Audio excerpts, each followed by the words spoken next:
What is up, AFC North football fans, and welcome into another edition of the AFC North Roundtable, folks. We have made it. It is official. Football is back in nearly 24 hours from now. Eagles, Cowboys kick things off, and then all four teams within the division get underway on Sunday. Preseason done, rosters locked in. No more time to waste. Time to preview the games. That's what we have coming your way tonight on the AFC North Roundtable, previewing all the games within the division. And, of course, getting the picks from everybody here on the Roundtable. So, without further ado, let's bring in the fellas. Mark, Zay, Sam, and Zim. My guys, we did it. It was a long off season. It's funny how it kind of feels long. And then now that the season's here, it's like, oh, my God. It kind of came out of nowhere, but we're here. Week one, we're ready to rock. I know all you guys tuning in are ready to rock too. So we have an interdivisional matchup, which we'll get to in a second. That's going to be a banger. We got my Buffalo Bills taking on Sam's Baltimore Ravens in a Sunday night showdown, and we have the rematch between the New York Jets and New York Jets legend Aaron Rodgers. That's what we're going to be getting into on this episode. All those games, of course, are in week one. We'll save the interdivisional battle for a little bit later in the show because I got a feeling that one's going to get steamy. So let's start off with that rematch between Aaron Rodgers and the New York Jets. 1 p.m. Eastern on Sunday. The Steelers on the road at MetLife Stadium. A homecoming, I suppose, for Aaron Rodgers as he takes the field for the first time with the Pittsburgh Steelers. Zay, I'll start with you here because when we hopped on, you didn't even bring up the Browns game. First thing you said in the green room was, man, I can't wait to watch these Steelers lose. We'll get to the predictions in the back half of the show. But when you're previewing this game, what do you look at from both sides? How do the Steelers get this W? How do the Jets get this W with Justin Fields making his first start with the New York Jets? I mean, I'm just going to continue to pump it into good old Mark's head that, you're so close to where us Browns fans have been for so long. And, another step forward to that would be losing week one to a guy that was winning you football games the previous year. Now, usually in our terms, we're usually giving away guys on a losing effort and then they go somewhere and lose. Well, you guys hover around 500 forever. This is the opposite kind of like end of the spectrum. So it's going to be one of those good games. I mean, obviously, I'm entertained to see how Justin Fields responds. I know you got to have some type of chip on your shoulder after, you have a good start to the season only to get pulled for a guy that was ultimately should have been the guy since week one, really, to start. I think Aaron Rodgers, I'd love to see a little bit of rust to kick this season off and see a little sideline catastrophe with DK Metcalf. And, we could sit here and rejoice next Wednesday while Mark just loses his mind because that's really what's about to happen. So, I'm excited to see the Jets hand him an L. I can't believe I'm saying this, but StreamYard changed their settings. I have Zay on full screen, and the ability to take him off of full screen is not available. This is something I've never seen before, and it's honestly killing me until, of course, right now I find it as I talk about my inability to find it. I don't know what happened there. New layout. They have the buttons that were on the left side are now on the right side. I don't know. Maybe they're trying to throw us off for week one. But I know, Zay, you're pumped to see what these New York Jets have against these Steelers. This is the first opportunity that we're going to get to see what a Steelers team looks like with Aaron Rodgers, with DK Metcalf. Can they finally take that next step? Because they have been good enough to get to the postseason and be competitive, but they just haven't been able to go the distance and get beyond that initial step. So, Sam, I'll go down to you here. You're looking at this game. The Jets are obviously trying to move past the Aaron Rodgers era. Meanwhile, the Steelers are ushering in the Aaron Rodgers era. How do you view this game from both sides? What are the keys to victory for both teams? I think it's going to come down to the quarterback. I think it's really going to come down to which of these quarterbacks makes the fewest amount of mistakes. Justin Fields obviously has a some legs that can make some things happen for him. I think the Steelers are well equipped to handle that because they're used to playing a guy by the name of Lamar Jackson running around, and they've done a pretty good job of containing him in the past. So it'll be up to Aaron Rodgers to get past that DK Metcalf, Sauce Gardner matchup. I think that's the one thing that we're going to be paying attention to. If DK Metcalf can get the better of Gardner, then maybe there's a way that this turns into the blowout that a lot of people are kind of signaling towards. But I think it's going to come down to which quarterback makes the fewest amount of mistakes, and if it's Justin Fields, then we could be looking at an upset. I wonder what the game plan is going to be with Fields. Are they going to allow him to air it out? Are they going to try to utilize his ground game? Because that is one of the more underrated elements he brings. I know we can forget about it at times because of his minimal amount of time out on the field with Pittsburgh last year, but we know that he can be really dangerous in that regard. So as much as this is interesting to see what Aaron Rodgers has for Pittsburgh, it's just as interesting to see what Justin Fields might be bringing to the New York Jets. Zim, I'll swing it over to you here. Pittsburgh Steelers on the road to open things up. Aaron Rodgers is going to walk into that building with a ton of animosity from Fireman Ed and company, I'm sure. How do you look at this game from both sides? What are the keys to victory for New York and Pittsburgh? I think there's a couple of different keys in there. I think, Steelers want to impose their will and get the highest paid defense in the NFL, get them out there and being aggressive towards, against this quarterback. But I think that the Jets, if they're smart, they'll lean more so on the ground game and use a lot of RPOs and stuff to set it up for Fields to have like some easy reads, easy decisions. I think people are going to be surprised at how much Aaron Rodgers checks the ball down. And I think a lot of these different teams that he'll see, if you can get him off platform, which is, it's fairly, I'm not going to say it's hard to do, but, he is one of the better quarterbacks that this league has ever seen. So you can't ever discount that. I just don't know I don't think he's going to pull triggers that will make big impact decisions in this game. I think the Steelers really have to win this with their defense. I think it's a closer game. I'm not going to give my score prediction yet, but I do think it's up to the Jets to make sure that they simplify everything for Justin Fields, get him in positions where the defensive line can't just pin their ears. Because if that happens, then that's where the blowout will happen.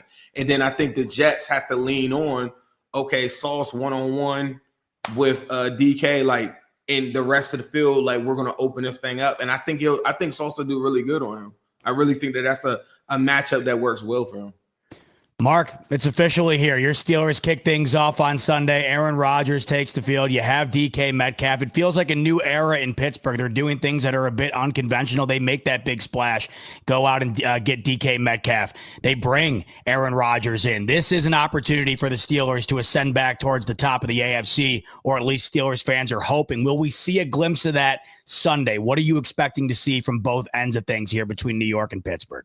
Definitely not what Zay said. He wants me to lose my mind. Zay wants me to be the fucking Browns so much, and it's not going to happen. It just won't happen with how you think we're going to go. No, I think the Steelers are going to probably look. The Jets just lost their right guard, Elijah Vera Tucker, so that's another key piece of their line. I think like Sam said, the Steelers have handled Jackson, quite well, and they know how to play him from the Ravens standpoint. And Lamar Jackson or Justin Fields is no Lamar Jackson. So this is a big test for Justin Fields to me, for the Steelers defense. Now, can Rodgers, can he move fast with the offense? How quickly does he get to DK Metcalf? Does he find Jonnu Smith? He talked about the tight ends today. He was really keen. He said it was the best tight end group he's ever played with in 20 years. So to me, the Steelers have to win this game. We're favored to win this game. I think we win this game. I know it's a bold prediction. Are we doing them yet? I don't even know. Are we doing scores yet or not? Scores not yet, but you can give me a bold prediction if you'd like. We're going to score a lot of TDs, and we're not going to allow too many. I reckon this game has got defense written all over it. It's got T.J. Watt coming back on his contract. It's got Highsmith. It's got our cornerbacks with Ramsey matching up with their bloke and in Garrett Wilson, take him down, and then Fields, he's going to be running around. I think we get 3 sacks. I think the Steelers take care of business on defense, which sets us up for maybe a slow-moving offense with Rodgers in the running game and our receivers, because they haven't really played together besides the O-line missing one character. One player was just Ciamalo. This, to me, is the the Jets. When we win this game next week, every single fucking person on the panel, it was only the Jets. That's what we're going to hear next week. It's only the Jets. That's why it does feel like, in a weird way, it is a must win for Pittsburgh, because if you lose, that's exactly what it's going to be, right? It's going to be nothing but, oh my God, Aaron Rodgers goes to the Jets and loses to Justin Fields. If you win, unfortunately, Mark, like you just said, you don't get a whole lot of credit for it because it is just the Jets. But in a weird way, it does feel like a must win, not necessarily because of seeding or whatever else, but because of the optics surrounding it. If Pittsburgh goes out and does what they do, right, you have to win this game. It's the Jets. Like the Jets haven't been a great team since 2009 or whatever with Bart Scott and Rex Ryan, those guys down there. Haven't really done too much in my opinion. They're now trialing the Justin Fields experiment, and Justin Fields, he did okay. And by the way, Zay, he was not pulled. He was always QB2 out there. He was Russell Wilson was injured. They made the move to go to Wilson. He was pretty good until it all fell over. Now, and people are saying that Justin Fields was 4-2. He did okay with us. It wasn't that great. He could run around, score TDs. But in terms of passing, it was like mediocre to average, in my opinion. And also, it was a defense. The first 3 games was defense. It was Chris Boswell's leg, 18-10 last year. It was a defense versus Chargers, and also defense against the Broncos. I'm not worried about this revenge game. The revenge games are crazy, man. Revenge games. Fields played 4 games or 6 games with us. There's nothing to be revengeful about that. And also, Bloody Rogers, old man Rogers, he just wants to go out there and play football. He's not worried about walking into MetLife. You know, it's funny you bring that up, Mark, because I'm talking about the angle of Rodgers going back to the Jets so much here. You do forget, I feel like, that this is a reunion between the Pittsburgh Steelers and Justin Fields. The Aaron Rodgers saga in New York was made out to be such a spectacle. Of course, it never became that, but it was such a big deal that's all you think about here. But yeah, I mean, you're right. It's not really a revenge factor. They weren't terrible to Justin Fields, but it's still an element. Jets fans, I think, are maybe worried about Rodgers returning back to MetLife. If I was a Jets fan, I'd be worried about the defense returning back going to MetLife. Dead set. The defense, and hopefully this Cameron Hayward stuff will figure itself out, because he's been a bit off and on. But Mike Tomlin said he's playing, so he's going to be playing. Their defense, our defense, the Steelers' defense, will help us like they normally do in early in the season to get sacks, to get turnovers, and win this game and play Mike Tomlin football with physicality. And I believe they're going to muck him around, and Fields will do turnovers. So I wouldn't be worried too much about Rodgers coming back. I'm more worried about the defense coming to MetLife. Another interesting thing about this, too, this will be the first full season in a couple of years here without Robert Saleh being the head coach of the Jets. And even though he didn't seem like he was fit to be the head coach, it did seem like the defense got noticeably worse when Robert Saleh departed mid-season last year. He's now, of course, the D coordinator with the Niners. So what will the Jets defense look like post Robert Saleh now having a full offseason? We will get our first glimpse of seeing that on Sunday against Mark's Pittsburgh Steelers. Before we dive into the big-time battle between Zay and Zim, the Bengals and the Browns, let's take a look at our friends over at Sleeper. I do not have to take a leak, by the way. If I did, I'd have to have Mark do the talking points here on my good friends over at Sleeper.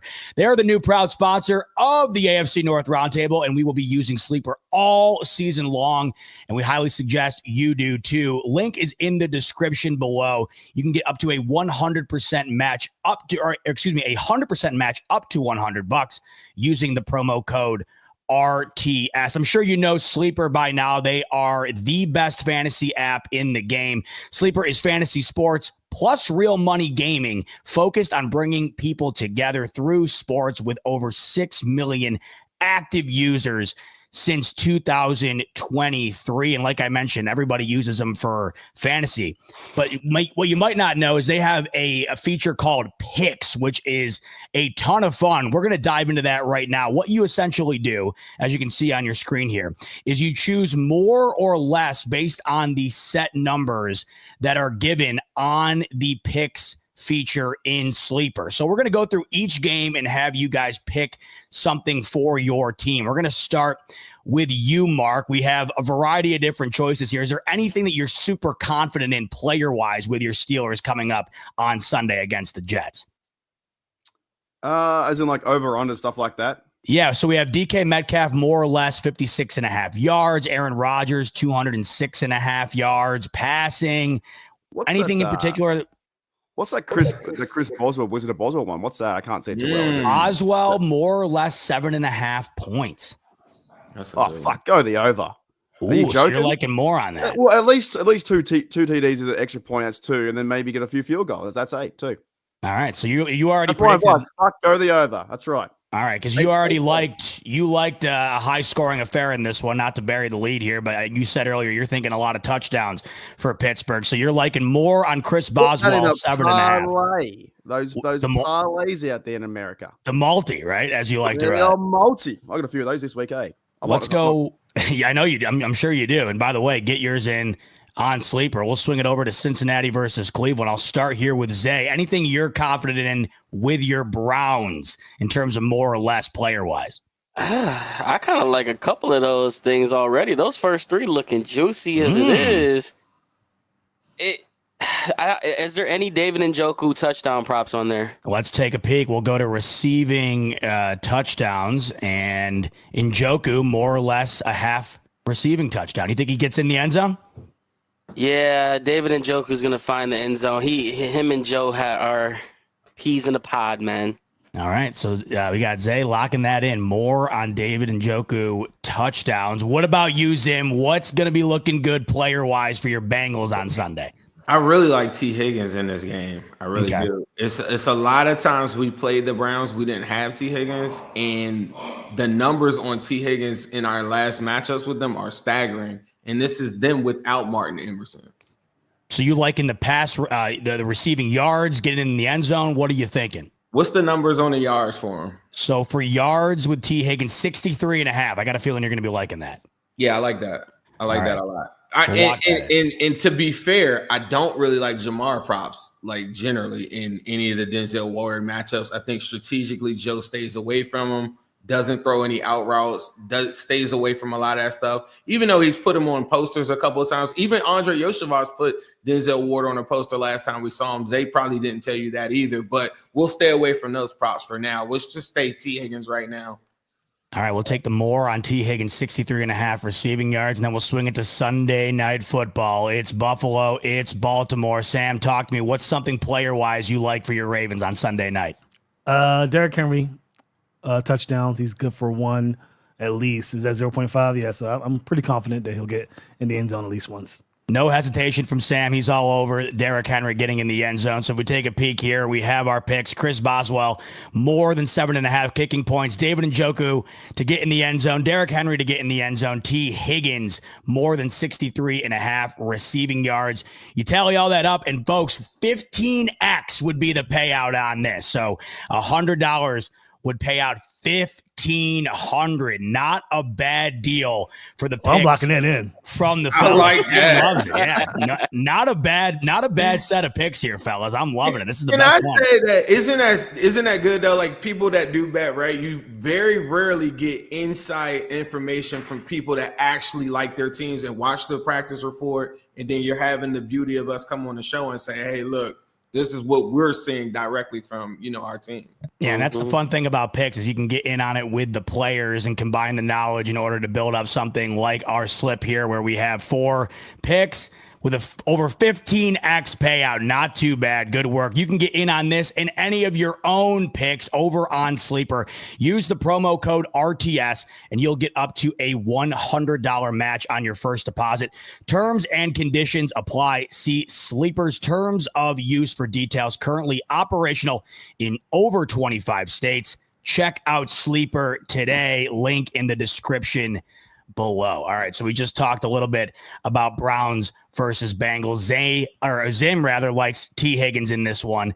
Zay likes David Njoku. We'll get to their thoughts in a second. Let's talk to the two fellas that aren't involved in this game. Sam, I'll start with you. Our first interdivisional battle, and it comes in week 1. What are you looking at in this matchup between the Browns and the Bengals?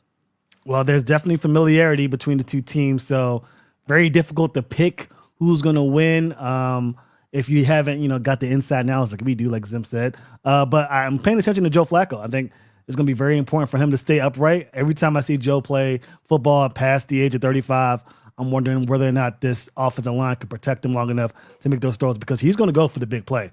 Very similar to what they had with Jameis Winston in Cleveland last year. He's going to make the big play, try his best. He does check down a little bit, but he wants to make that big play, and he has some receivers that he can get to. So if the offensive line can keep him upright, we'll see what happens. Other than that, I'm looking at Joey B. I think this is a big season for him. He wants to get off to a fast start. That's been pretty much the topic of conversation for the Bengals the last 2 or 3 seasons. Can they stay hot and keep staying hot throughout the rest of the season and keeping pace for that playoff spot? So it's going to be very important for the Bengals to get off and get this win. If they don't, doubt's going to settle in. Do they start out 0-3 and have to climb their way back up in the division like they had to do in the previous seasons? We'll see. Yep, it's a good point you make. As we know, under Joe Burrow, they've had their struggles getting things going early in the season. It's later in the season when they really start getting hot. But Joe Burrow couldn't have been better last year. He's looking to earn that new gold shield they're giving to the awards recipients in the NFL. He could potentially have an MVP type season under his belt, and he's trying to kick things off against the Browns towards getting that MVP and beyond. Mark, I'll swing it over to you. Browns, Bengals, what do you look at in this week 1 matchup? I'm looking forward to, will the Bengals have a fast start? Remember, everyone, to 2024, right, when they lost to the Patriots 16-10. This high-powered offense scored 10 points, and we're all talking about that they signed, who's the bloke? They got Jamar Chase, they signed T. Higgins, they got another dude over there. Who's the other dude over there? They signed the second guy? Gesicki? No, Oh, no, T. Higgins was the other guy that they signed, right? Yeah. Yeah. So they had the high-powered offense, right? So that same fucking team was there last year. And they're all talking about, okay, we got to go do this, and we can score 45 points a game, all this kind of stuff. They lost to the Patriots last year. So I'm looking for, in this game versus the Brownies, if they can use a high-powered offense, because I don't think that Joe Flacco can score 40-odd points or 35, but they need to go out there and do what's advertised, that he's getting the ball to Jamar Chase and their playmakers and Joe Burrow to light it up early in the season. But they are very, very, very slow starters. Also looking forward to is the other bloke there, the Browns defense, taking care of business with Joe Burrow. So I don't think it's going to be that easy of a matchup, to be honest, for the 2 or higher teams. I think it's going to come down to the wire. Never easy in the AFC North. We'll see what these fellas think. The battle of Zim and Zay, one of my favorite battles of the year that we get to experience twice. And this time around, we get to kick the season off with it. Zim, I'll start with you. You finished higher in the division last year, so I'll start with you here. Talk to me. This is the first time we're going to be able to see the Bengals try to right the wrongs of last year. We know how great that offense wasn't able to get into the postseason. A hot start would have really gone a long way. They have an opportunity to do that this year. What do you look at in this game, not only from your Bengals, but what the Browns could potentially be bringing to this game that might pose a threat for Cincinnati? I was looking at a lot of different things, right? First, you want to start off looking at the injury reports, different things like that. I'm gonna tell you right now, both sides very, very healthy in this game. So that's one of the first things I always look at. Zay could correct me if I'm wrong, but I think Hall up front, I don't know if he's playing. I think that's something you need as much interior pressure as you possibly can have. And they don't have him, right? And I talked about Emerson, who already was hurt before the season, before we even got started. And to me, a lot of teams have played us, and they played us without T. Higgins, and it's very different. So Mark was just talking about the Patriots game last year. Remember, that's Jamar Chase in the holdout, no practices. T. Higgins gets hurt right before the season starts. All these different things happen. They come out flat, vanilla playbook, have a touchdown taken off the board. It's a lot of weird stuff that happened in that game, and a lot of our games at the beginning of the season start off funny. A lot of it, I thought, is because of Joe Burrow coming off of a calf injury, coming off of a wrist surgery, coming off of an appendectomy, all these different things that maybe he wasn't sidelined for. I always thought that it hinders, and most Bengals fans felt like it hindered what he could do for the upcoming season. This is the first full Joe Burrow all season in the history of Cincinnati Bengals, outside of the COVID 2020, Joe Burrow going to the Bengals 2020, right? So for us, there is no excuse. at this point. We're talking about a team that's what over under 5-6 games. Bengals fans, I've been taking my victory lap on signing all these guys that they said that we wouldn't. I've been taking my victory lap on all of these different things that I feel as though have enhanced our team. I do feel like our defense is better. I do feel like our defense ended on a 5-game win streak at the end of the season, and I think we can continue that. And I thought our defense looked really good.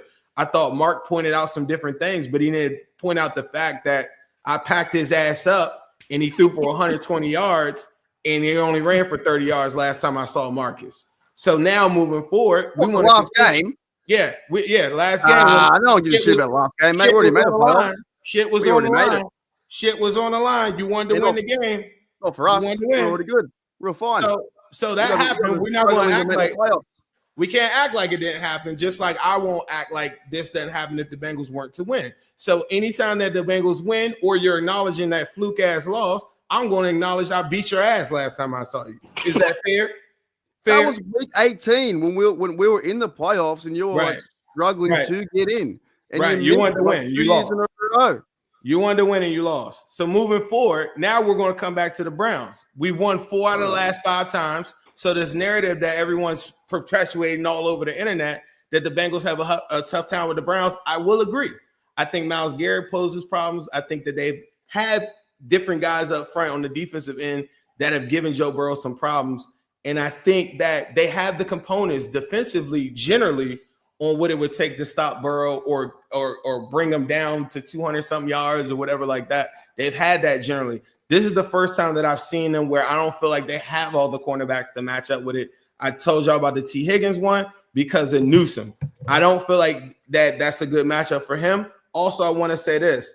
T. Higgins has a 98.2 PFF grade versus single coverage, so you cannot single him up. Defensive weakness. Cleveland Browns ranked 30th in touchdowns allowed last season. Also, in the past matchup, T. Higgins has had 12 catches on 19 targets for 140 yards, also scoring in both games. I really like my chances with that. It's a shame Judkins won't be available for the Browns. They're going to be relying on the scat back kid, Sampson, and all these other dudes like that. I just don't feel like it's enough. Can I rewind just a little bit? I just looked it up. Zim, mate, there. Week 18. Bengals won by 2 points. You're already going to go back 2 points. I gave you shit about the losing to the Patriots. You scored 10 points week 1. We're in week 1 right now. And you've got to rewind or you go back to week 18 when you won by 2 points when the Steelers already made the playoffs. Wild. Absolutely. I could rewind to the playoffs where you got your ass whooped. You want to go to that one too? Well, I'm staying in week 1. I went back to week 1 last year when Joe Burrow and the Bengals cannot start fast. And you're fast forwarding way too far to trying to get into the game where you won by 2 points against our Steelers. That's not big of a flex, really, to me. Not at all. Hey, Mark, come on closer. Let me whisper something. A win is a win. Exactly right. And you lost the week against the Patriots. That was a win for the Patriots too. Like, hey, Zay, after this win, I'm going to whisper in your ear. You know what I'm whispering? I can go all day. 9. I'm going to say 9 in your ear, boy. That boy sound like Yin Yang twins. I know he's still crutching around the stage whispering like that. When is the win? You're bringing up week 18 stuff. We're in week 1. Come on. If I didn't know any better, I would think it would be the battle of Mark and Zim in week 1 here, not the battle of Zim and Zay. I'm tapping into my inner Mark. Marcus been hating. Marcus been holding it in for the Bengals. People know who I am. I cannot stop fucking stand the Bengals.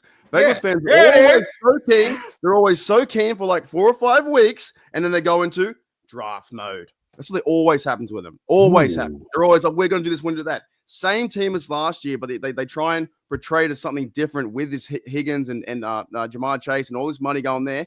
Same team as last year. Think about that. Hey, you'll get your turn. I got a belt for you, Mark. Don't you worry. I don't give a shit about Don't you worry. I got a belt for your ass. We'll handle them first, Mark. Don't worry. Pond, we say belt to ass. I got a belt for you, Mark. Don't you worry. Get through the first few weeks when you checked out last in week 6 in draft mode. You're in draft mode, man. Let it chill out for a bit. Try and beat these Browns first. Browns will be a very tough team for you. Fair. I do need to focus on Zay. Battle of the foreheads, right, Zay? Here we come. Trying to turn that 4-head into a 5-head in the battle of Zay and Zim. Let's focus on Zay. You said it, Zim. Not only is it the battle of Zay and Zim, it's the battle of the Joes, and the Flack is back. Last time he was in Cleveland, those Browns were in the playoffs. They're trying to do it again. Zay, week 1, it doesn't get better than Browns-Bengals interdivisional battle. How do you see this game? Give me both angles here from Cincinnati side and Cleveland side.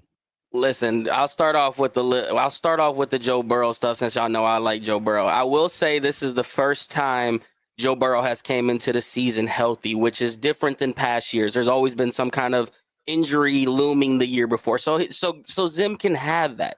But he keeps talking about these past however many matchups that they've won in the last meetings, but yet I'm looking at these wins that Joe Burrow has against the Browns, and we're excited in a 12-22 win when the Browns were 3-13. We're excited about a 1-6 win against the Browns and at the end of September. We're excited about a 12-11 win in 2022 at the end of the year when they were irrelevant. We're excited about these wins at the wrong times. And it's like you're beating a team that literally it is dog water at this point. So congratulations on beating dog water. We know you can do that. But when it matters and these trenches start to really get on them, and he going up against some real talent, the Bengals turn into a completely different team. And this is the year where we gonna catch a lot of people by surprise. No one has any expectation for the Cleveland Browns other than the Browns are gonna Browns. Well, here's that. They said the same thing in 2023.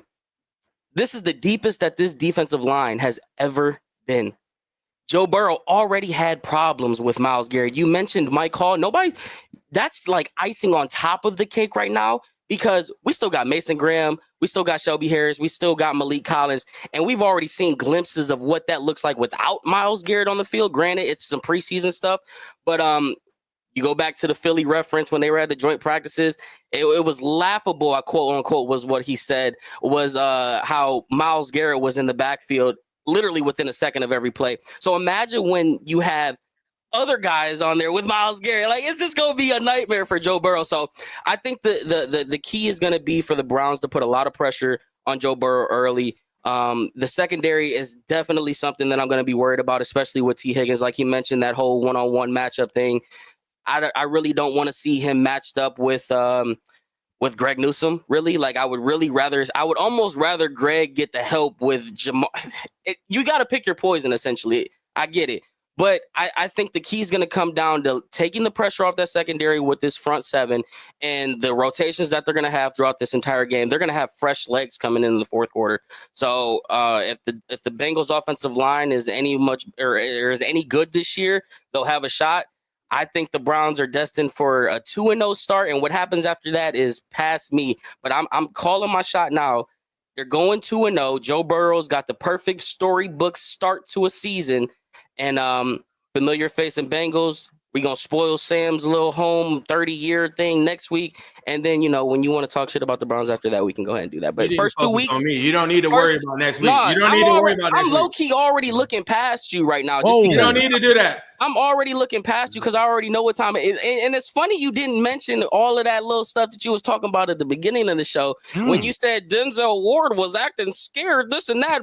And then you came on the show and was like, well, Denzel Ward gives us some trouble. So I don't know what you're talking about right now. So I'm just saying, Denzel Ward told y'all little Bengals down there in Kentucky, go ahead and tweet up Joe Burrow, stop being a little bitch boy and throw it his way. Because every time he throw it this way, it's a pick six. Yeah. So I'm just saying, I don't know what video you saw. The video I saw, he calling JoJo out. So I hope we get some targets on that side of the field. I'm very excited that you're excited. Been excited. My fever is spiked. The look on your damn face. Look at your damn face is going to be a little different next time we see you. I'm very excited. Hey, look, he was on time today. You're going to be 15 minutes. There's going to be so much traffic next week, chat. Just get ready for it when Zim ain't in here at 7:15 because traffic I'll be Johnny on the fucking spot. What time do you guys want to start? Zim, if you guys win, hold on. If you win, you got to change your middle name on the thing instead of Moneybags. It's got to be Zim Johnny on the spot. Who day? Yes. Yeah. I mean, hey, look, I don't want to go across the scheduling of AFC Roundtable. but AFC North Roundtable. But if you guys need me earlier, whatever time you guys want me to, we just want in, you at 6. We just want you at 6. Hey, look, I'm gonna throw up one of these because for the past few weeks you've been strolling in at 6:05, 6:15. You signed Trey Henderson. You just know where to be found. So don't be. Yeah. I remember last year you were gone too. Or was that Sam? Somebody had perfect timing. No. Don't you do that. Don't you do that. I don't know who it was, but it seems like when teams lose against other teams on this show, they miraculously just aren't on the show the next week. I'm a stand-up individual. I enjoy the competition. You have my word, sir. I will be on time. I'll put it in my phone right now. But one thing that we're going to make sure is that we take that damn smirk off your damn face. Because I'm going to tell you right now, baby. I felt as though you were reserving that energy, and I need to see it now because I want to break your damn heart. And the little Rolex that you were wearing 3 weeks ago, back when you thought you were starting, huh, Shador? When did I ever say we were starting Shador? When have you ever heard those? Good. It was his aura coming up. I've been on the train. I've been on record plenty of times saying that starting Shador week 1 is the worst idea ever. The aura of a Shador. His rollie had extra shine. You should have saw it, boys.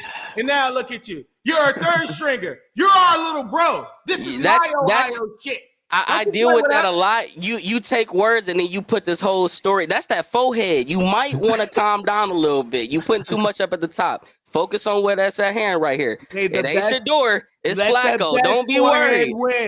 Don't be worried. You know what this is? This is brain power. I'm in your mind, son.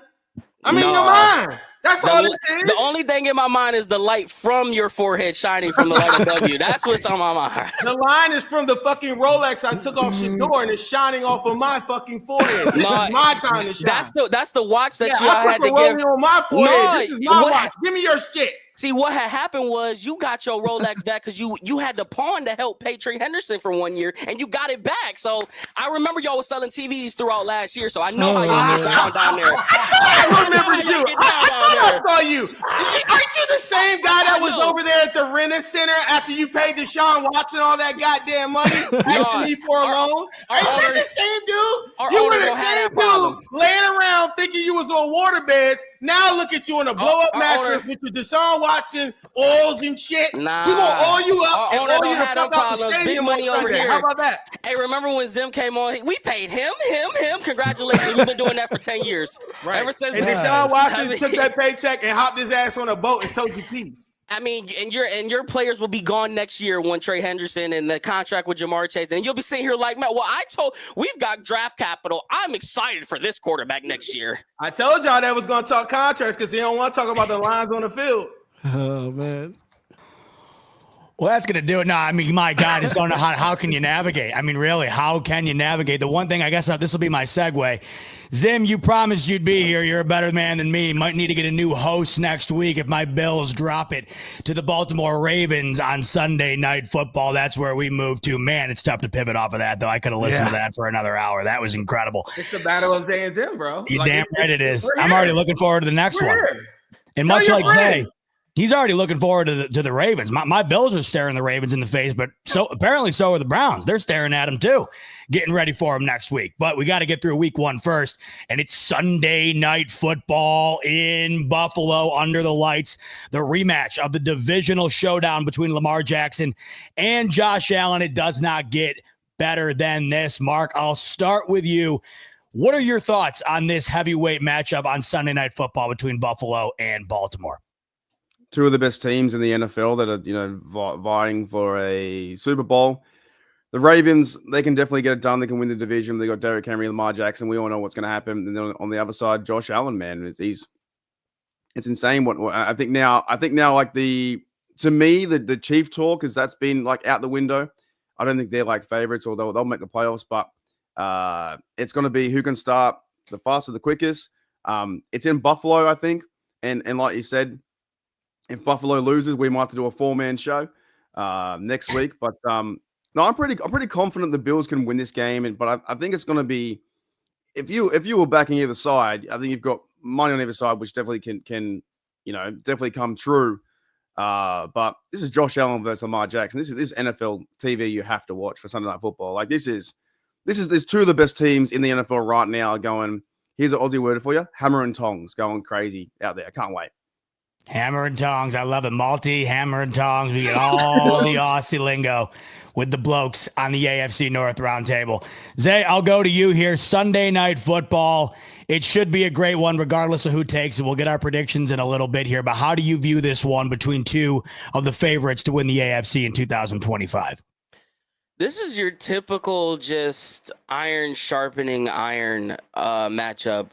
This is one of those matchups where we just gotta love the entertainment that we're seeing, because knowing how the Ravens are, they can start out slow, they can start out fast. There's going to come a point in time throughout the middle of the year where they go through that reality check and they got to buckle back down in. So whether they lose this game or win this game, it's not going to be the turning point for them in the season. Whereas Josh Allen, I don't think he's got the MVP chip off of his shoulder. So, a lot of camaraderie there. He's got a couple new receivers that he can throw to. He got Gabe Davis back, former Brown Elijah Moore. So he's got some new weapons. James Cook just got his contract. So the Bills will have a lot of momentum and a lot of good positive things flowing, and obviously the Ravens are going to come to look in, spoil that little home opener for you guys. But I think this is just one of those good old-fashioned grab your popcorn and let's enjoy the show, because if this was a Week 15 matchup, it'd be a different story. There is a lot of momentum for both these teams. There's a lot of these narratives that you can kind of put on the bulletin board, right? For the Bills, this is their last ever home opener in that stadium. Meanwhile, for the Ravens, of course, that goes without saying, right? Lamar doesn't get the MVP from Josh Allen. They lose to the Bills in the divisional. So there's just a ton of bulletin board material for both these teams. It's no wonder why this game is predicted to be within about a point or so. So, Zim, I'll go down to you with a game expected to be as tight as we think it'll be. How do you view both sides of the matchup between Buffalo and Baltimore? I just think that for the Bills or any team, you don't want to play the Ravens at the beginning of the season, in my opinion. I think it's better once you get a little bit more film on them. Maybe you get some guys that, that like just aren't available or something like that. To me, I just think that they're running into a buzzsaw a little bit, in my opinion. We're going to see. I just question the depth up front with the defensive line for the Bills. I question the safety play in that matchup. I really do. I know, like, and when I say the Bills, I'm saying like Ogunjobi and the other guy not coming back for 6 weeks, and like you need them right now. You need them in this game.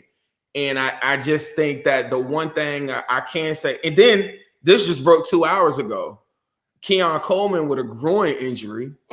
I don't, you know what I mean? Like, and if you're the Bills, you're like, well, I don't want to just, you know what I mean? You don't want to put him in harm's way. So I don't think I would play him, right?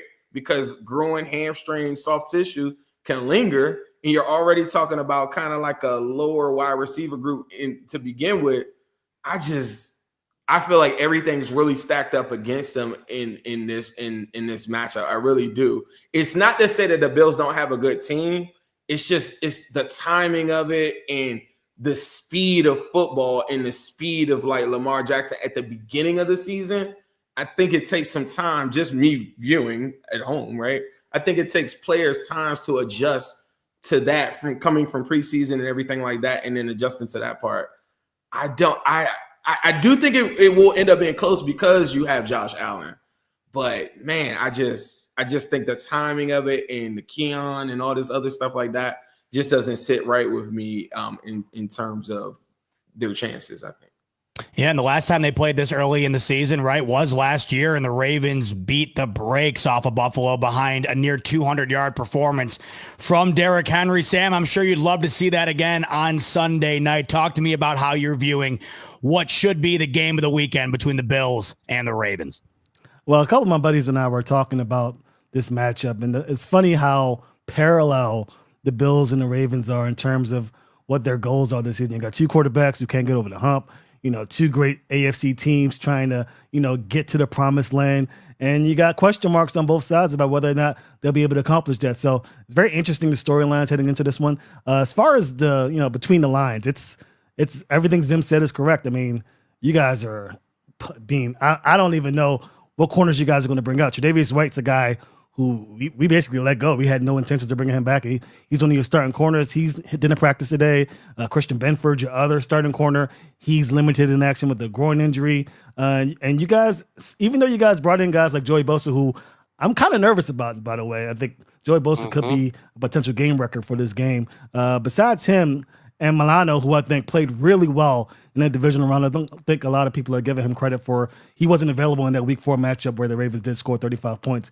He came in and he gave those tight ends and left tackles a lot to handle as far as blocking for the Ravens. I think the Ravens' game plan in that divisional round was pretty much to play stretch play. Use those icy conditions to wear out those defensive linebackers, but they didn't really work because Milano was really aggressive at the point of attack. So those are the things that I'm concerned with as far as the Bills go. But yeah, Zim mentioned it. Your safety play is in question. Your linebackers are small. Your defensive linemen are kind of small, and the Ravens like to play really big up front. I will say Pat Ricard, who was a big part of the Ravens' 35-point win, didn't practice today. He's probably not going to play in this game, so very much in question. Jair Alexander did practice, but he was limited. He hasn't practiced really in like 3 or 4 weeks, so we don't really know if he plays, how much he would perform. But we mentioned Keon Coleman being limited with a groin injury as well. So a lot of things play a factor in this game. I think the Ravens will be better served being the type of offense is misdirection based. The Bills really like to play aggressive up front. At least they did in that divisional round. And I think the Ravens got away from what made them special. No read option plays in the divisional round. So Lamar Jackson wasn't much of a threat on the ground. I think there'll be a lot of that in this contest as well. But if the Ravens see some blood with their cornerback room, you could see a lot more 11 personnel, meaning 3 receivers, a lot more DeAndre Hopkins in this matchup. So I'm interested to see how the Ravens attack this. I would much rather run the football and test your linebackers out more than test the cornerbacks, because Joey Bosa could be a game record and really make this thing a contest for you guys. Yeah, you said it, Sam, right? This is essentially identical teams here in terms of what they're after, not only with these quarterbacks, but these organizations in general. We get our first look at what that's going to look like this upcoming season. These two teams trying to take that step, trying to get past the Kansas City Chiefs.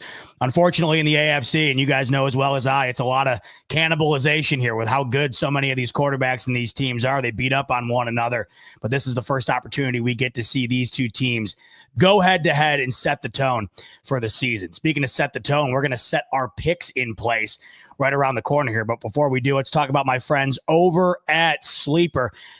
You have no more time to waste, folks. We are 25 hours away from the start of the 2025 NFL season. So if you have not done your fantasy football draft yet, you better do it tonight. And if you're going to do it tonight, then make sure you use RotoWire before you hop into your draft, because they have you covered from top to bottom with a ton of different fantasy tools, the best in the business, including their draft assistant, which is in front of you here. I've talked about it before. What I love the most about it is every single player has one of these awesome graphic cards that tells you exactly what you need to know in terms of the player and what you're getting from that player and what you're not getting. So you can find a perfect fit for every single slot you have in your draft. And even though the draft might come and go tonight and you no longer have a fantasy draft the rest of the year, not to worry, because RotoWire has you covered throughout the season with players to pick up on the waiver wire, trades to make, different aspects to seek out. All those tools have you covered. But it's not just that either. Tons of information when it comes to the betting market, a ton of different tools that you can utilize with a premium RotoWire subscription. That way you can get an edge on the market and really take advantage of all of the resources at your disposal. That's all on RotoWire. Get a premium subscription via the link in the description below and use the promo code at checkout RTS for 15% off that premium subscription. Also, with the season starting this week, once again, a reminder, become a Patreon member. Who wouldn't want to call in and get in the middle of one of those epic Zay-Zim battles? Who would not want to be a part of it? I mean, I have all the privilege in the world sitting here being a part of it. You can have the same privilege by becoming a Patreon member. Link in the description below. Sign up. You can call into the show, throw out a topic that could get these guys going head to head like we've seen the last several weeks, and we haven't even had real football yet. So just imagine what's around the corner. All right, what's around the corner here is our predictions. It's time to put our money where our mouth is. Week 1, we got to predict all the games within the division. So let's start in the 1 p.m. window with those Pittsburgh Steelers we talked about at the top of the show, taking on the New York Jets at MetLife. I'm going to start with you here, Sam. It's Aaron Rodgers' first game as a Steeler, Justin Fields' first game as a New York Jet. Who wins this AFC matchup?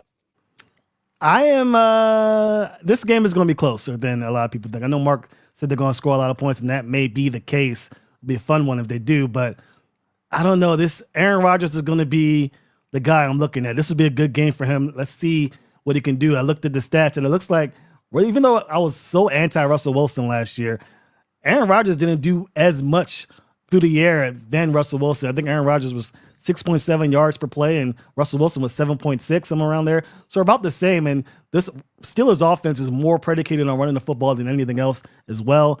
I don't know. It just seems as though this is going to be a tight game. I will give it to the Steelers. I think the Steelers are going to win this game. I'll give it a 21-13 score for the Pittsburgh Steelers. I still trust that defense. Know Zim is anti that defense. They're very highly paid, but not much production. But I'm not going against Cam Hayward and T.J. Watt up front. It's going to be very dangerous. I don't trust Justin Fields either as a passer. He's going to get some running lanes going in that offense, especially with Breece Hall back there, but not enough to stop the Pittsburgh Steelers to start 1-0.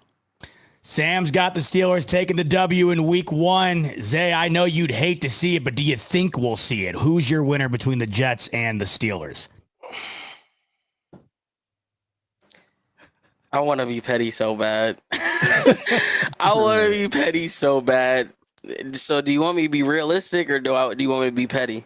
Mark, I want you to be you. Wait, can you put the screen on real quick? Of course. Give it Mark, to him. Mark, what do you want? It doesn't matter what you want. The Jets are taking it, baby. Get the hell in the basement. Yeah.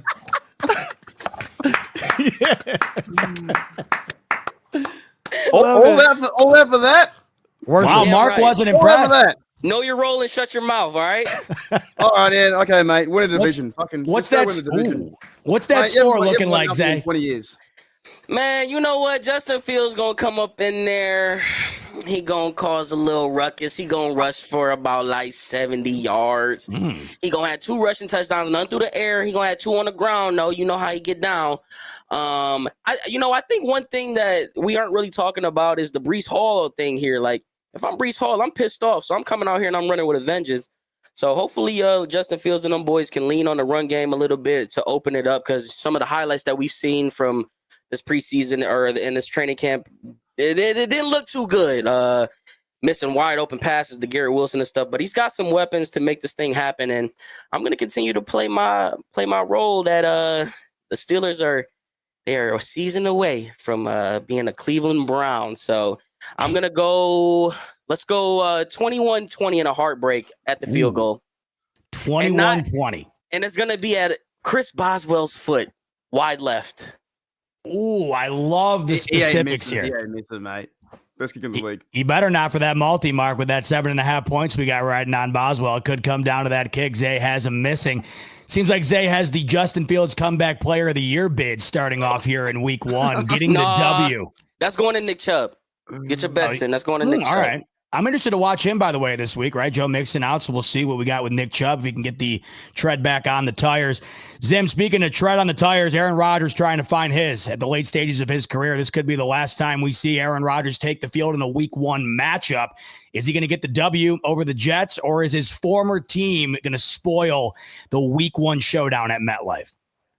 This is a very, very tough matchup. I will say that I think the Steelers are sleeping on the Jets defense. I think that they have the components to make this an ugly game. They have good cornerback play. Their front is just as good as one of the best defensive fronts in football. I just don't think what the Steelers normally want to do, I don't think that they're going to be able to do it unless it's checking it down and attacking the linebackers. Like I just can't see him pushing the ball down the field, like for some reason. And if they tried it, I just think it will go bad for him. And he can't run. So this game, I think, is going to be really close. I'm a lot like Zay. I think Zay said 21-20. I'm at 19-17. I'm gonna go Steelers. I hate to go Steelers, but I'm gonna go Steelers. I think this game is a lot closer than what they want it to be. And I think that those points probably even come late. Seems like everyone thinks this is going to be close. Is this more of a credit to maybe the Jets being a little something this year, or is this maybe more of a discredit to the Steelers, or maybe neither? It's just kind of one of those defensive type games. That kind of how you guys are seeing it? Yeah, I mean, if you look, I just don't see where the Steelers improve offensively. Yes, they have the highest paid defense, but even when you talk about them having the highest paid defense, it's not still curtain. Like, you know what I mean? And it leaves the room for guys like Justin Field or somebody that can move the chains and just switch field position. So, like, that's why I think it's like a nasty game where, yeah, they might not give up a huge play, but as long as Justin Fields gets in a drive where he gets like a couple first downs. Remember, Steelers had all them games early in the season, and Mark was like, yep, we pulled out another one. Like, that's just like who they are. And I think the average Steelers fan is like, well, if we just had Aaron Rodgers stats from 2024, but Aaron Rodgers had Garrett Wilson and Devontae Adams. You don't have that. And to me, it's very different. And there's question marks on their offensive line as well, like brand new. Like, I mean, what's the bloke at tackle? Which one? Dewan? I mean, not the one. He nervous. He think about the Jones. What's your tackle's name? The guy the one y'all just drafted 2 years ago. Yeah, he's coming back from injury. Troy Falatanu. No, what's the other guy? No, I like Falatanu. Broderick Jones on left tackle. Yeah, Broderick Jones. He's like, moving from right to left. Right. I just don't believe in that either. So, like, there's a lot of different things that I just have the components of this is a messy game. Aaron Rodgers, you know what I mean? Like, there's going to be some – I think he'll make smart decisions, but this is just how it is. Like, at the beginning of the season, when you don't have a high-octane offense, you're going to get yourself in some messy games. All right, Mark, we have 3 predictions here, and they're all predicting a messy game. They're predicting a low-scoring game, a close game. We have 2 going with your Steelers. We got Zay playing the heel. He's going with the Jets. What are you going with, Mark? Are your Steelers getting it done in week 1 over the Jets? I'm going with a bold prediction, man. I reckon the Steelers win 27-0. I know you guys are going to laugh at that, but I've been saying for weeks now. I don't think Justin Fields and his offense can score a point against our defense. Our defense got better on the secondary. It's always been great with TJ Watt and Alex Highsmith on the outside. Our D-line's better. Yes, we have Derek Harmon. He's out, but Y.A. Black will fill that role there. But our secondary is going to lock down one of their receivers. I think Fields gets flushed and moves around the pocket and gets sacked. I don't think they move the ball as well as they can. Yes, it's going to be very tough to stop. I think Breece Hall run the rock, but I feel like the Steelers can go out there, score enough points, and 27-0, or at least keep them 2-0. I think it's going to be the first time since 2011 the Steelers have kept this team a team 2-0. Now, Zay wants us to be the Browns so bad, but it's not going to happen. We're not going to lose against the Jets. The Jets should be a game that we walk into MetLife Stadium. They've already sold out 48% of Steelers tickets, Steelers fans, according to one of those websites out there. But they'll turn up. Steelers turn up. I think Rodgers comes out, and maybe it's a bit of a slow offense in the start. Chris Boswell kicks a few field goals. Yes, I will grant you, Zim, that the Steelers receiving, it's not that flashy. DK Metcalf is unbelievable. The guys behind that, Roman Wilson, is step up. Calvin Austin, yet again, step up. I'll grant you that.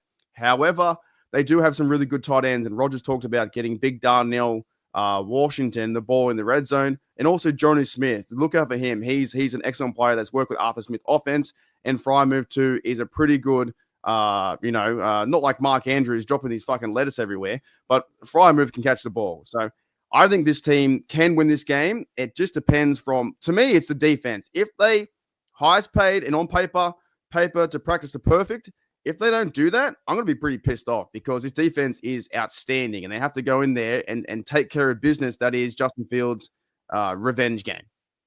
I got you look confused. Go for it. Yeah, I'm looking at you. Can we get the clip back from last year? This dude talk about our receiving core is the second best in the NFL in the AFC North. Now all of a sudden they not good, y'all. So what? George Pickens they weren't good. Last year, I said I grant that we have no. Last year you were so hyped about your receiving room, and you guys got DK Metcalf, and now all of a sudden you're all worse than last year. We had Pickens last year. DK Metcalf is 10 times better than Pickens, from an attitude perspective, and also from the wide receiver perspective as well. So you're discrediting your offense now, your receivers now, but last year you were over the moon for them. I think we have a good receiver core. I think we can do it well enough with Roman Wilson. He wasn't there last year. I think Calvin Austin is a guy who does need to step up, and he has been playing good football.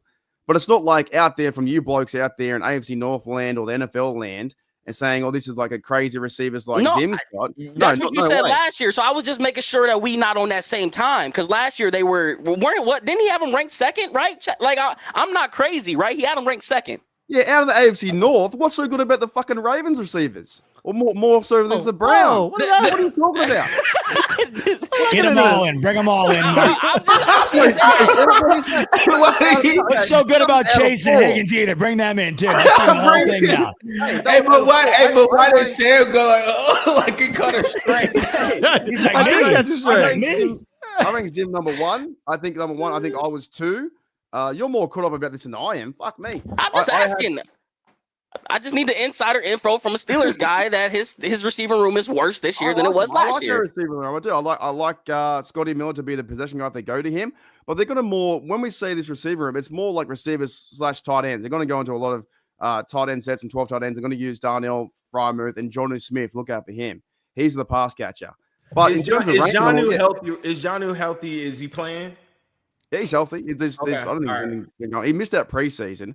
But in terms of rank, you got to rank him somehow. Like even ranking the quarterbacks, I still ranked Rodgers 3 because out of us 4, I'll rank. I'm not going to say the Steelers receiving core is what top 10. DK Metcalf is the guy, right? They could be top 20 or something like that. I don't know. But in terms of like our receiving core, I rated them 2. Hey Z-Bot, how come we didn't do the rankings this year? It's 3, by the way. For what? For like position groups in the division. Oh, we did teams, we did quarterbacks, right? I think did we do the every positional group last year? No. We did receivers. I remember ranking the receiving room. Quarterback get that pad of paper and that pen. I know you always have that on hand. Write that down. We're doing that next year. We'll lock that in. Man, I got y'all. That's what we're doing next year. Well, hey, Zim, you said right. Yeah, you got a booklet of Zim notes there. You're waiting to pull out next week, one way or the other. Zim said that this Steelers defense is not the steel curtain. Mark said, not so fast, my friend. 27-0. Mark's got his Steelers in the Jets week 1. How about it? All right, let's talk about the 1 p.m. window. Let's talk about that Zim battle. Let's talk about Browns versus Bengals week 1. We can't wait for it. And I know Zay and Zim really can't wait for it. Sam, I'm going to start with you. You kick things off here. Who wins this bitter grudge match within the AFC North? I like the Browns defense. I really do. I like Denzel Ward. I know Zim even made mention about how he does have a bit of a battle with Jamar Chase. Mason Graham, Myles Garrett, all those guys, I like them too. Joe Burrow is really, really good at throwing the football, even under duress like that. I think his time to throw is about 2.54 seconds. That's way shorter time than most defensive ends are able to get to the quarterback. So I'm going to give it to Joe Burrow. I think Joe Burrow and the Bengals get the job done here. I'm not sure if it's going to be a shootout either because of Trey Hendrickson. Again, it's all about that offensive line. Zay, you help me understand how that offensive line will play. If you keep Joe Flacco upright, could be a bit of an upset, maybe, perhaps. But if he gets sacked 1 or 2 times and he's under duress, I'm not trusting Joe Flacco at age 40 to get the job done. So give me the Bengals. Bengals with the W in the battle of the Joes and the battle of the Zim. I just can't wait for this one. This is the reason why I bought Sunday ticket. By the way, this isn't my local game, so I had to get my. You could just log credit card into out. Chef Zay and tap into the commentary and get that's the vibes, right. You know, that's right. I'll get on the Zay TikTok, get the real stream. Yeah, I'll be in there. Yeah, I'll be over there. I appreciate y'all. Whoa. Zay, did you just hear Zim? Oh, you gonna be in the land? No. Oh, okay. I was gonna say. I was talking about your live. My live stream. Yeah. Okay. Live stream will be going. I was gonna say, if you in the land, you got to pull up to the RV. No doubt. I would have loved to have seen that. That's what I thought you were saying, Zim. Man, I was like, we gotta get a video of that. Crazy episode, though. The ultimate link No up. doubt. We no should doubt. have talked about that. But no, All I was right. talking about the chat, though. I'll be there. No doubt. I'm going to have to check that out. Zay's always showing out at the dog pound. We'll see what he thinks about this game in just a second, but let's get Mark's thoughts first. Sam's got the Bengals winning this one. Mark, how about you? Bengals-Browns, 1 p.m. on Sunday. Bit of a shocker here. I actually think the Browns can win. I think Joe Flacco. My bad, Mark. My bad, man. Hey, my bad, cuz. Damn, I didn't know you was doing that. My fault. I said it last week. I think if Joe Flacco can keep the ball clean and no turnovers, and if they're playing at home, I don't think it's going to be as easy as a game for the Bengals. Of course, AFC North is very tough. Now, Joe Burrow and crew, they're going to go out there and sling it around for sure. But I think the defense will step up with Myles Garrett and Ward and those guys. And I think at home for the Browns, they all love Joe Flacco. If he plays well enough, gets one TD or a few yards and no turnovers, runs the rock well enough, dead set. I think it could be an upset. So I'm going to go 23-19 Browns win. 23-19. The Browns get the home W over Zim's Bengals. All right, Zim, talk to me. Week 1. Bengals are trying to put away that narrative that they can't win in the first 2 weeks, and they get their chance to overwrite that narrative against a bitter rival in Cleveland. Who's winning it, Bengals or Browns? I like Bengals in this game, and I like them for a lot of reasons where I don't think people do. I think Shamar Stewart with Trey Hendrickson and company, Joseph Osai, Miles Murphy, all of these guys, Chris Jenkins, remember I told everybody that's watching this, full health for both teams for the most part, right? Bengals were not like that last year, and I just didn't come on the show and say that. Now I'm going to say no excuses on our end. Everybody's there. I got high hopes for the defense. Maybe when I say high hopes, I think there'll be a top 20 defense. But I think that if Joe Burrow puts points on the board, I think it puts the Browns in a situation that they don't want to get into. And as Joe Flacco throwing in the cover too, Joe Flacco improvising, and the athletes that the Bengals have, you got to think. You could fall into the trap of saying the Bengals have a bad defense, and you won't get an argument from it. But at the same time, there are athletes and first-round picks all over the place. Miles Murphy, first-round edge. Shamar Stewart, first-round. Trey Hendrickson, one of the best edge rushers, if not the best pure pass rusher in all of football. If they get you in a position where you are down on the scoreboard, it's going to be a lot of players coming right at the quarterback, and if they're not mobile, I think that the defense in this game is going to make a statement. The defense, if you go back to the Bengals last year, in both of those Browns games, especially the first one, the Bengals offense was not good in that game. It was the defense that looked really good in that game. So I'm going off of that. I really think that if it became a tight situation, I mean, come on, it's Joe Burrow and Jamar Chase, T. Higgins, Andre Yoshivas, and the one person that we haven't mentioned at all, I think Chase Brown. They've been talking about him all season, going to have a bigger role in this offense. There is no waiting till week 5 to see is he starting or anything like that.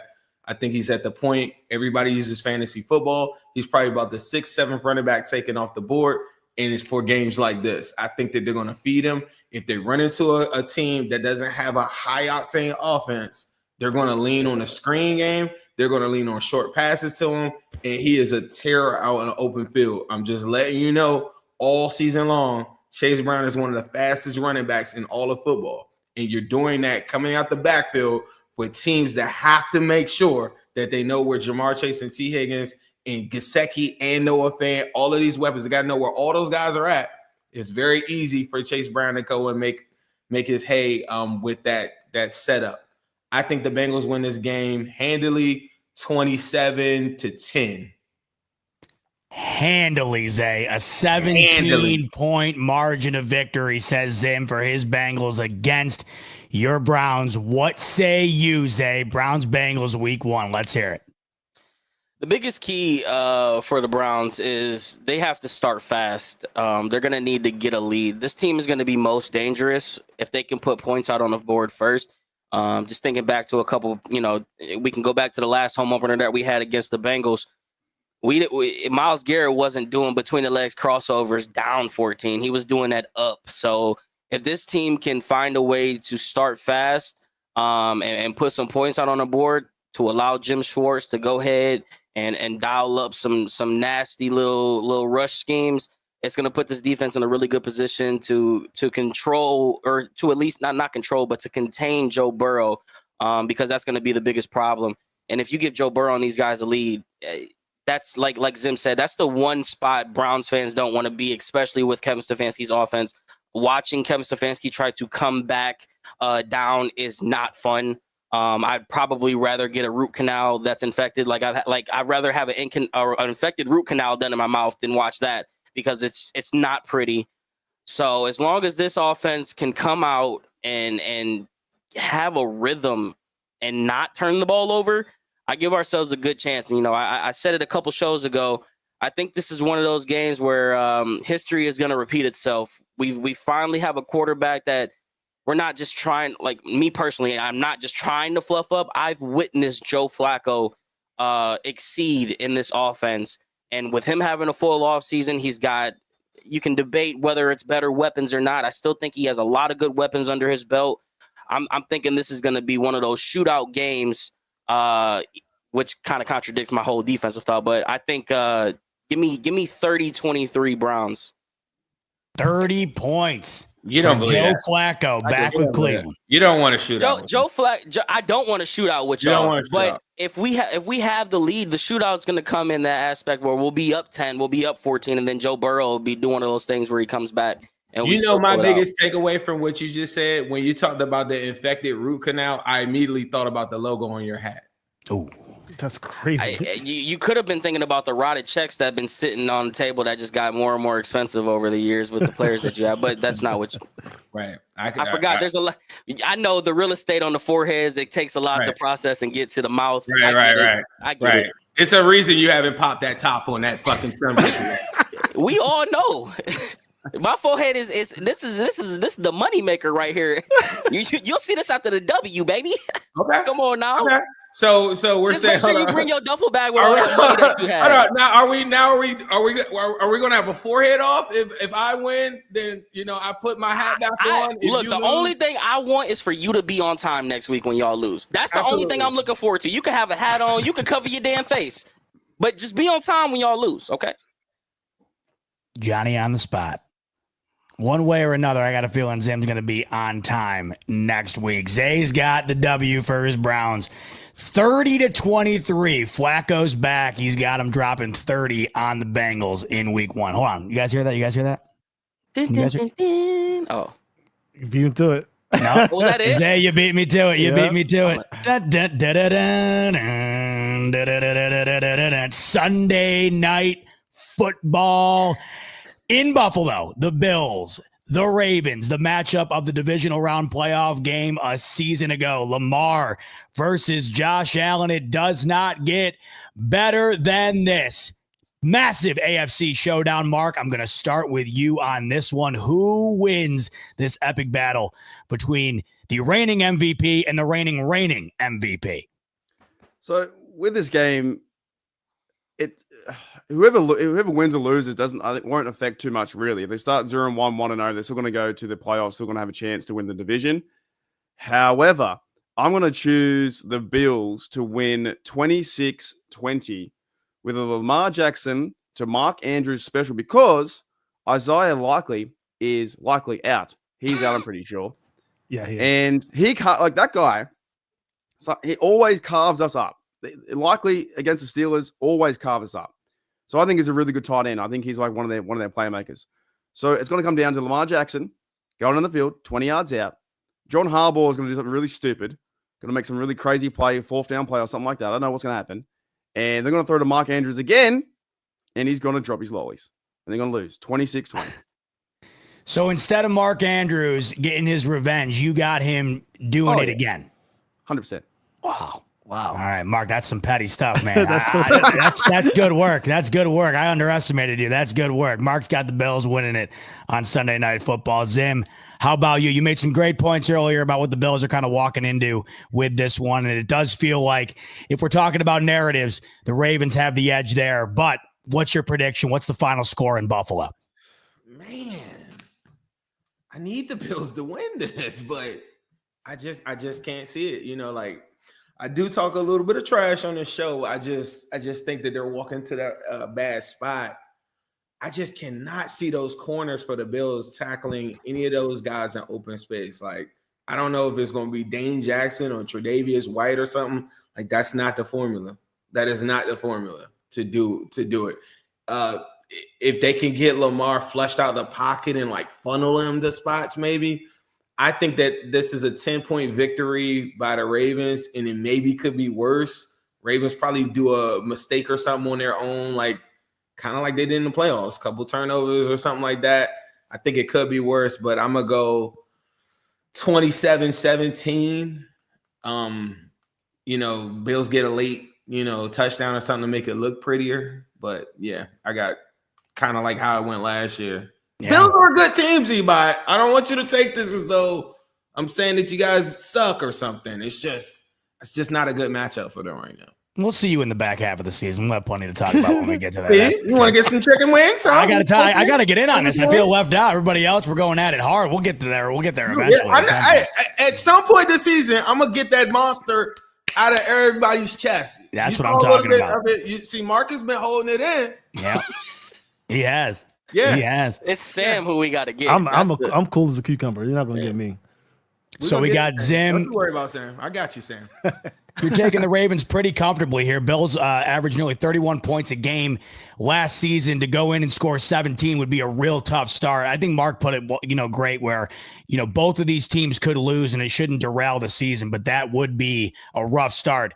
Low scoring like that, kind of losing in a fashion in which the Bills lost last year. But hey, we saw that on full display in Baltimore. The Bills got ran out of the building. Could it happen again? Zim thinks it could. Zay, how about you? What happens in Buffalo on Sunday night?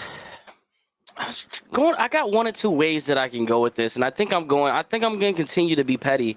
I do, however, Z, I think this is playing into my petty theory, all right? That's just in your head. This is I think this is going to be one of those looking at the tablet, Michael Jordan, yeah, and I took it personal. The Ravens are going to have that aura, that energy that Zim likes so much, just to let Lamar go crazy and just outperform Josh Allen in this Week 1 matchup. I just think that it's a little sour taste in his mouth. And if anybody likes to go ahead and remember stuff, we've seen it. Lamar keeps tabs on stuff like that. So I think there'll be a little bit of extra motivation to come out and stick it to the guy where it's statistically, I don't know how never mind. I'm not going down that Ramsey or Zim, my bad. I ain't doing it.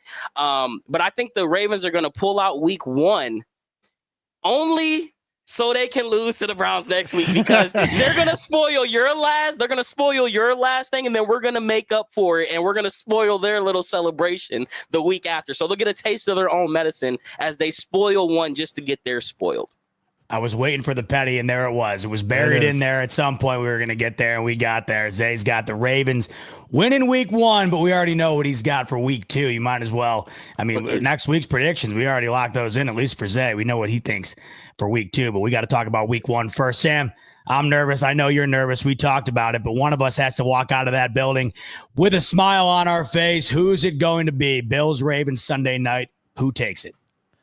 Sorry, Z. It's not looking good for your Bills. Now, I will say there are 5 quarterbacks in the league where it doesn't matter who's on the other side.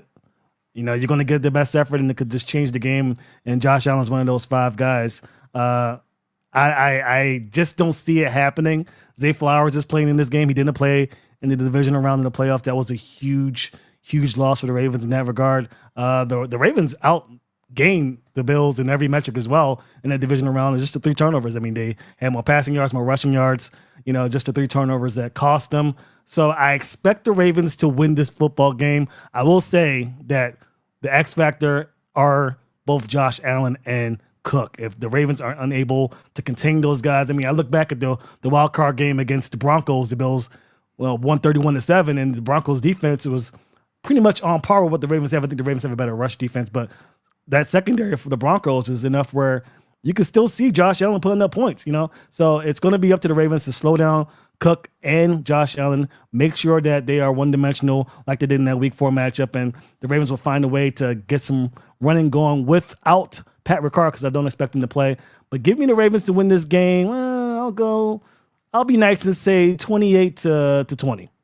Wow, he's doing you a solid, huh? Yeah, I appreciate it. It was better than what Zim did. I appreciate it, Sam. Keeping it within one score. I like it. Well, hey, there you have it. Week 1 predictions locked in, previews locked in. Now all that's left is to sit back and see what goes down. A little over 24 hours away from Thursday night football to kick things off.